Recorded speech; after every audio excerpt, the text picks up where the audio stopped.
திருப்பி வந்தாச்சு. வந்துட்டு இப்போ வந்து முடிஞ்சிச்சு. இன்னைக்கு டே 1 வந்து முடிஞ்சிச்சு எங்களோட வயநாடு ட்ரிப்பில். எங்கே வந்து போத்தோம் பார்த்தீங்கன்னா எடுக்கல் கேவ் வந்து நம்ம போனோம். எடுக்கல் கேவ் வந்து ரொம்ப ஹிஸ்டாரிக்கல் ஈவெண்ட்ஸ் உள்ள ஒரு கேவ் வயநாட்டில் வந்து இருக்குது. ஸோ வந்து டைம் இருந்தால் விசிட் வந்து பண்ணி பாருங்கள். ஸோ வந்து இது வந்து ரொம்ப செங்குத்தாக ஏறும், ஸ்லோப் மாதிரி ஏறி அதுக்கப்புறம் ஒரு 300 படிக்கட் பாறையில் ஏறி போயிட்டு பார்த்தீங்கன்னா ஒரு அழகான ஒரு கேவ் இருக்கும். அதான் நீங்கள் பார்த்துருப்பீங்கன்னு நினைக்கிறேன். ஒரு ட்ரெக்கிங் போகிற எக்ஸ்பீரியன்ஸ் வந்து ரொம்ப விருப்பம் உள்ளவங்க போகணுன்னு ஆசைப்பட்டீங்கன்னா போங்க. அதுக்கப்புறம் இன்னைக்கு லஞ்ச் முடிச்சுட்டு காரப்புழா அப்படின்னுக்கூடிய ஒரு டேமுக்கு வந்து போனோம். அந்த டேமை வந்து பார்த்துருப்பீங்க. அதுவும் வந்து வயநாடு கிட்ட 8 to 8 கிலோமீட்டர்ஸ் அந்த மாதிரி தான் இருக்கும். ஸோ காரப்புழா அப்படின்றது இடமும் வந்து பார்த்தீங்கன்னா ஒரு டேம், காரப்புழா இஸ் டேம். அங்கே வந்து தான் கேரளாவோட லாங்கஸ்ட் ஜிப்லைன் வந்து இருக்குது. இப்போ ஒரு தீம் பார்க் மாதிரியே இருக்குது, அந்த டேமும் வந்து இருக்குது. ஸோ 2 விஷயமே ஒரே இடத்துல பார்க்குற மாதிரியான ஒரு லொக்கேஷன் வந்து அமைஞ்சிருக்குது வயநாட்டில் உள்ள கேரளா டிஸ்ட்ரிக்டில்.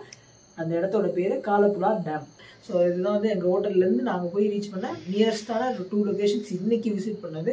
ஸோ இன்றைக்கி டே 1 இதோட நம்ம வந்து முடிச்சுக்கலாம். ஸோ அது வரைக்கும் நீங்கள் என் கூட ஸ்டே டியூனாக இருக்கணும் அப்படின்னா மறக்காமல் நம்ம சேனலை சப்ஸ்கிரைப் பண்ணிக்கோங்க. லைக், ஷேர், கமெண்ட் எல்லாமே பண்ணிக்கோங்க. உங்கள் தாட்ஸ் எல்லாமே ஷேர் பண்ணுங்கள். ஸோ டே 2 வீடியோ வரைக்கும் காத்துருங்க. So until good night.